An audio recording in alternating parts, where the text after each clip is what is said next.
Uno recordará la polémica que se generó respecto a lo que es la asistencia perfecta, los gremios, cómo, digamos, pusieron los puntos en las IES al gobierno de la provincia en esta situación y se buscaba un poco ir abriendo el abanico como para que, bueno, este beneficio para aquellos que no faltan, se pueda extender a otras situaciones. Y bueno, en ese marco, el gobierno de la provincia de Santa Fe hizo lugar y abrió este juego a partir de este año con respecto a las escuelas secundarias y que tenían que ver con preceptores y demás.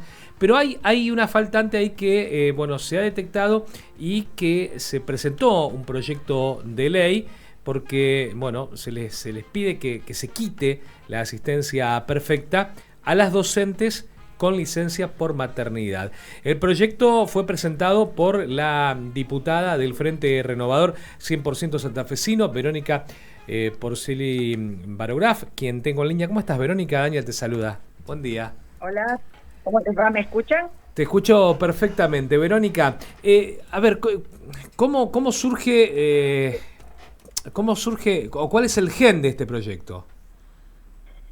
Bien, a ver, cuando se propone el bono por asistencia perfecta para los docentes, el espíritu que el ministerio trató de inculcar o de manejar era el tema de la presencia de la docente, de la maestra o de la docente frente al aula, ¿no?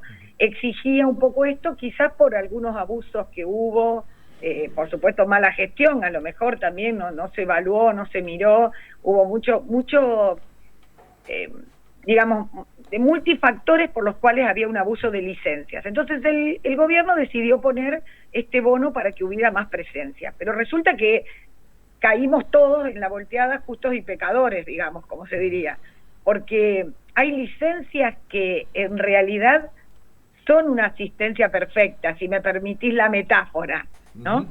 Esa licencia tiene que ver con la maternidad. Los 3 meses que otorga la ley de contrato de trabajo, que le permite a la mujer disponer de esos 3 meses, que puede tomarse algún mes antes y los meses posteriores para estar disponible para su bebé, para crear ese vínculo, ese contacto tan necesario para que el niño se desarrolle emocionalmente, afectivamente, incluso cognitivamente, sí, intelectualmente. Bueno, esa licencia entra dentro de las ausencias, o sea, está considerado inasistencia. Y yo creo que si el argumento serio, leal, correcto, era que era importante que la maestra estuviera en contacto con sus alumnos, que no tuvieran a lo mejor reiterados reemplazantes, que ella que los conoce, que los cuida, que el conocimiento tiene que ver con lo emocional y afectivo, que es importante ese vínculo maestra-alumno. ¿Cuánto más deberíamos entender que esa maestra madre tiene que estar los primeros meses con su hijo para forjar un mejor alumno?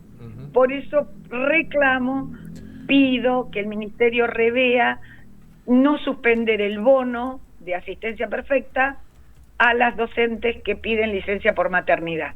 Claro, recordemos que la licencia por maternidad es paga, pero acá habría un plus que también vendría muy bien en estos tiempos que corren, que no nos alcanza. Ese plus no es tan plus, sí, forma parte porque en realidad, digamos, se le ha retaseado el aumento justo del sueldo y no voy a decir enmascaró, pero de alguna manera se compensó con este bono que en realidad es justicia, porque los sueldos están muy por debajo del nivel de lo que debería estar. Creo que está tocando el piso, por más que los argumentos que se escuchan es que las paritarias se han ajustado a la inflación, pero bueno, venimos muy rezagados. Y ese bono ya forma parte de ese sueldo que lo necesita y que un docente justamente lo recibe. Ahora, si está condicionado, una cosa es una licencia, no sé, porque estás por ahí engripada y a lo mejor si te tomás, como hacemos las mamás también, ¿no? Si te tomás una medicación podés seguir adelante.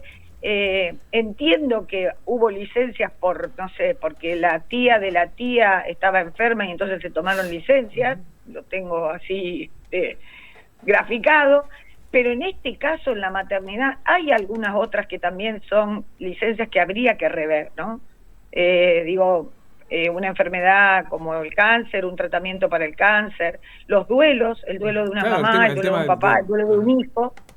El tema del Pero cuidado de un familiar determinado, una madre o un padre, y un pedido de licencia por un determinado tiempo, también podría serlo, si uno empieza a ver. Sí, lo que pasa es que yo lo que quise remitir es que si el bono era por asistencia al alumno, asistencia perfecta para que esos niños tengan a la maestra, de alguna manera esta base que sienta la mamá con la teoría del apego, con ese vínculo, ese olor, esa piel que toca con esa otra piel, ese contacto, genera esta asistencia perfecta para ese alumno que en 4 años va a ir a la escuela. No sé si se entiende, no porque va a estar, sino porque lo ayuda a ser mejor alumno.